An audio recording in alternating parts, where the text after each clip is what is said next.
از دلچسب ترین کارهای فصل تابستون درست کردن لواشکه. پس زودی دست به کار شین. با اکوکوک و آموزش فوتوفن این خوشمزه بی‌نظیر همراه باشید.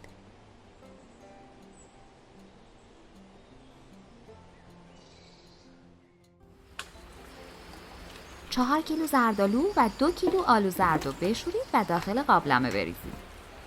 بهتر از میوه‌های نرم استفاده کنید.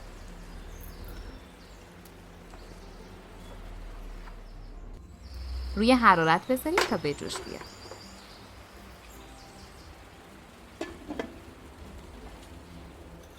کف روش رو جمع کنید.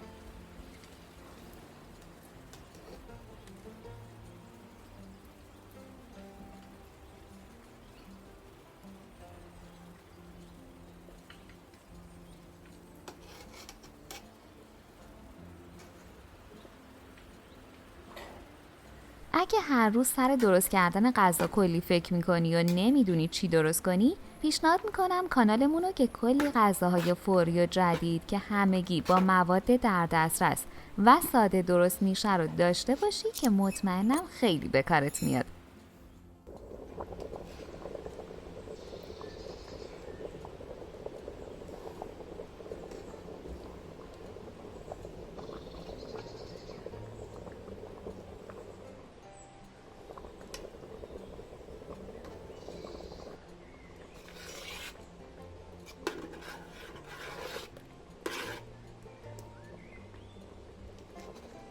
میوه ها که له و پخته شدن خاموش کنید و بذارید سرد بشه.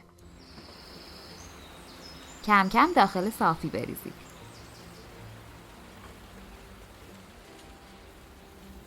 با پشت ملاقه صاف کنید تا هسته و پوستش جدا بشه.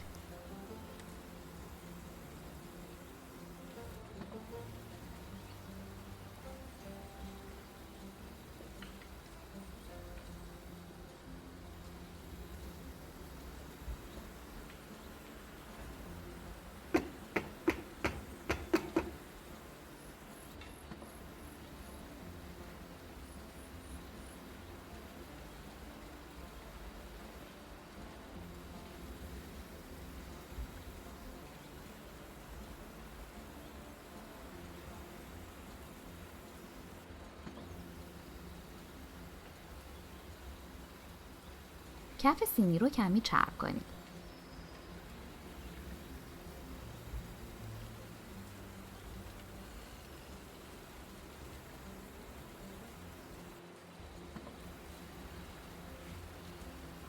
از مواد لواشک بریزید.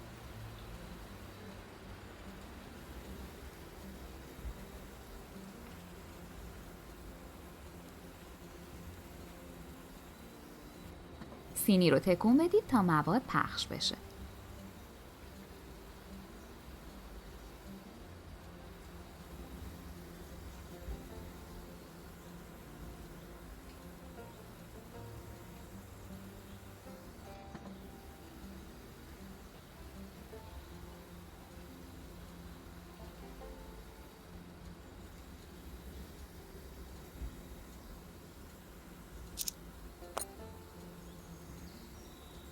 تو روزای گرم تابستون زیر آفتاب یه روزه آماده میشه.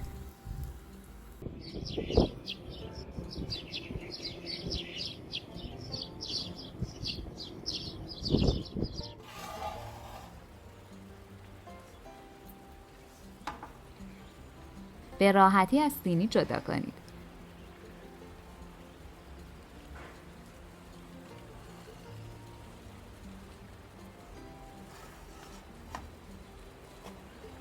لواشک خونگی هم بهداشتی تره و هم پرخاصیته.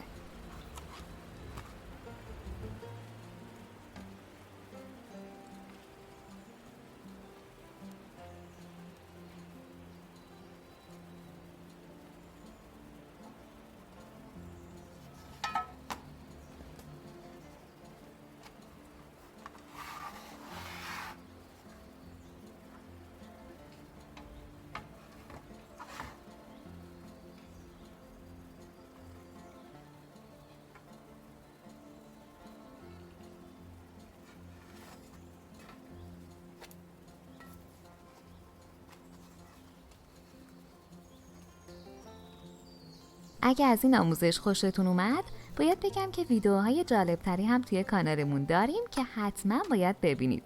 ممنون از وقتی که گذاشتید و این آموزش رو تماشا کردید. لطفاً برای حمایت از ما لایک و سابسکرایب رو فراموش نکنید.